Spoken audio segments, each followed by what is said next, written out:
자, 그 다음 이제 미국 낭만주의를 대표하는 에드거 알렌 포우. 이분은 시, 단편소설, 추리소설, 평론 등 다방면으로 특출하고 독보적인 문학세계를 그려냈습니다.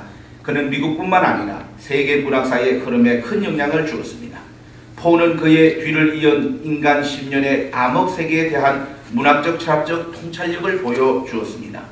이는 호손과 멜빙의 어두운 로맨스 그 문학에 큰 영향을 주기도 했습니다. 오늘 우리가 작품을 이제 하나 감상할 나다네일 호손, 이분은 1850년에 주요 작품들을 발표했는데 이분은 정치적으로 사상적으로 지나칠 정도로 낙관주의였던 에머슨 사상에 반대를 해서 인간 10년의 암흑의 힘을 탐색하고 문학화하려고 했던 것입니다. 다양한 심리적인 죄의 양상과 갈등의 이면을 그려서 그의 단편 소설과 또 로먼스의 미국 낭만주의의 그 정절의 깊은 신념을 드러내고 있습니다. 큰 바의 얼굴이라는 그런 작품도 있습니다만은 그분의 대표적인 주홍글씨를 오늘 이 시간을 통해서 살펴보려고 합니다.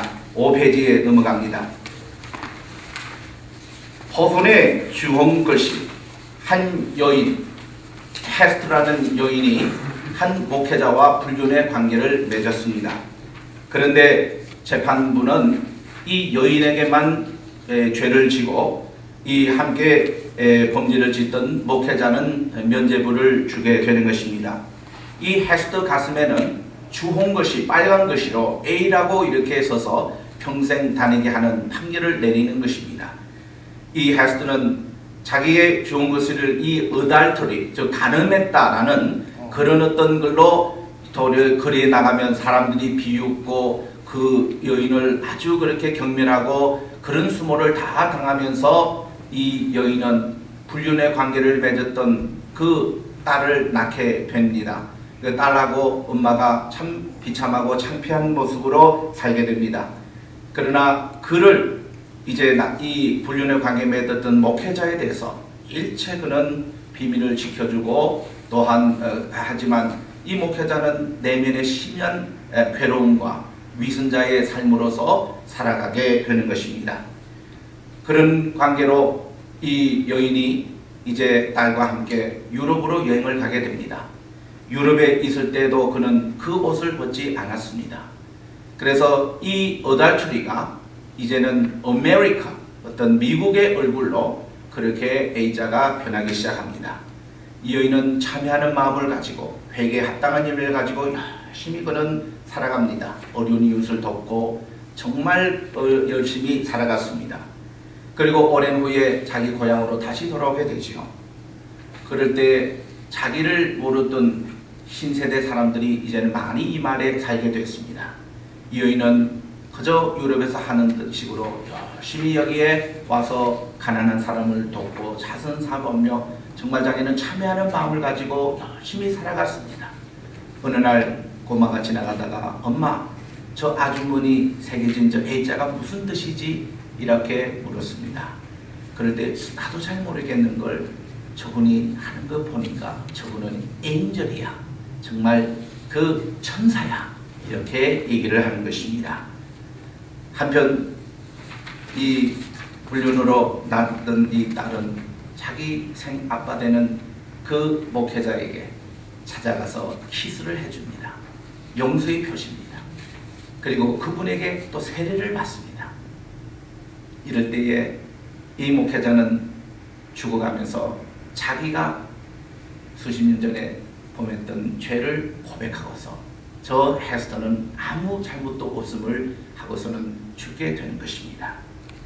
자, 이렇게 A 주온 것이 A가 어잘초리에서 아메리카로 또 그것이 엔젤로 이렇게 바뀌는 과정 속에 인간 내면 깊은 내면으로부터 그 가졌던 고뇌와 또한 그 청교도 목사라고 칭하는 그분의 위선적인 그 모습과 이런 것을 참 대조해서 그리면서 맨 마지막에 정말 해피엔딩으로 끝나는 이런 모습을 통해서 그 당시 나다네일 호손은 청교도적인 어떤 신앙만 부르짖지 말고 정말 청교도적인 삶을 살도록 강조하는 이런 큰 반향을 일으킨 주홍글 씨를 우리가 읽게 됩니다. 이분과 함께 대학을 같이 나왔던 보든 대학, 즉 바로 매사추세츠 위에 보면은 맨 끝에 무슨 주죠? 메인주죠? 메인주에 거기 가보면은 보든이라는 그 말이 있는데 그 말에 여러분들 꼭 한번 가보시기 바랍니다. 그 말에는 나타넬 호선과 롱펠로가 그 대학을 나왔습니다. 또 미국 대통령이었던 폴시 대통령이 거기 나왔습니다. 그리고 바로 그 옆에 보면은 이 엉클 톰스 케빈 작품을 썼던 스토어 부인 집이 바로 또 그 말에 있더라고요. 아주 참 재밌는 것인데 이 말에 같이 출신 롱펠로 이분도 정말 이 미국 우리 6페이지 맨 밑에 있는데 이 헨리 월스워스 롱펠로 이분은 미국 최고의 시인으로 불리는 정말 이 롱펠로는 미국의 건강한 미래와 건전한 정신을 구김살 없이 서정적인 문체로 노래했습니다. 그는 1807년 2월 태생인데 그 변호사 둘째 아들로 출생해서 양부모 모두 명문가의 출생이었으며 뉴잉글랜드 지방의 초기 정착가들의 후손이었습니다. 그는 학문에 남다른 재능을 보였습니다. 6살 때 레튼에 능했고 14세 때에 보든 대학에 들어갔고 그리고 스페인, 프랑스 그리고 이태리, 독일에서 3년간 유학한 후에 1829년 22세 때 모국에서 교수가 됐고 그 후에 그는 하버드 대학에서 이 현대 교수로 임명이 되어 20년간을 교수직을 했습니다. 당대 이 롱펠로는 미국의 어느 시인도 누리지 못하는 대단한 명성을 누렸는데 영국 빅토리아 여왕은 그를 불멸의 왕관을 쓴 시인으로 경의를 표했다고 그럽니다. 그는 유일하게 미국 시인으로서는 웨스트민스터 사원에 그의 이 버스트, 이 흉상이 있습니다. 그는 이 당대의 에반젤린 또 인생창가 등 같은 많은 명시를 남겼습니다. 여러분들 이 하버드 대학에 가시면은 그 앞에 캠브리지 커먼스라는 넓은 뜰이 있습니다. 그거를 가로질러서 딱 가시면은 거기에 투블락 가면은 브렉틀 스트리트라는 곳이 있습니다. 거기에 105분가를 찾으면은 롱펠로의 생가가 나옵니다. 45년간 그가 살았고 그 후에 그의 딸이 앨리스가 살았고 그리고 그 후손들이 아버지가 쓰던 것을 그대로 유물로 남기는 그 모습을 가서 볼 수가 있습니다.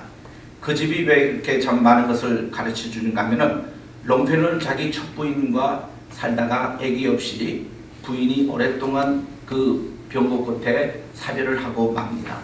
그리고 8년 후에 그가 유럽을 여행할 때에 만났던 두 번째 부인 엘리자벳이 있었습니다. 그분은 참 부유한 귀족의 따님입니다. 이분하고 또 이제 재혼을 하게 됐습니다. 그래서 6명의 아이를 낳게 되는데 한 명은 어릴 때 죽고 5명을 이제 키우게 됩니다. 아버지 그 장인어른이 하버드 대학 교수로 가르쳤던 이 롱펠로가 그 집에서 지금 새들을 살고 있는데 아예 그 집을 사라고 돈을 다 줘가지고 자기가 새들을 살고 있는 이 저택을 샀습니다. 이 저택이 바로 워싱턴 장군이 독립전쟁할 때에 바로 이 집이 그 보스턴의 본부였고 지휘관이었던 그런 참 역사적인 그런 집이 되기도 했습니다. 그래서 이 롱펠로가 그 둘째 부인과 그렇게 5명 애를 키우면서 살고 있는데 하루는 이 엘리자벳이 아이에게 머리를 이렇게 깎아주려 하다가 그 머리털이 이렇게 양초에 이렇게 묻은 그것을 치운다가 하다가 이 양초가 넘어져가지고 가슴에 불이 붙여가지고 크게 화재가 났습니다. 화재가 나서 그때 이 부인이 너무 화상을 많이 입어가지고 그 다음날 죽고 말았습니다.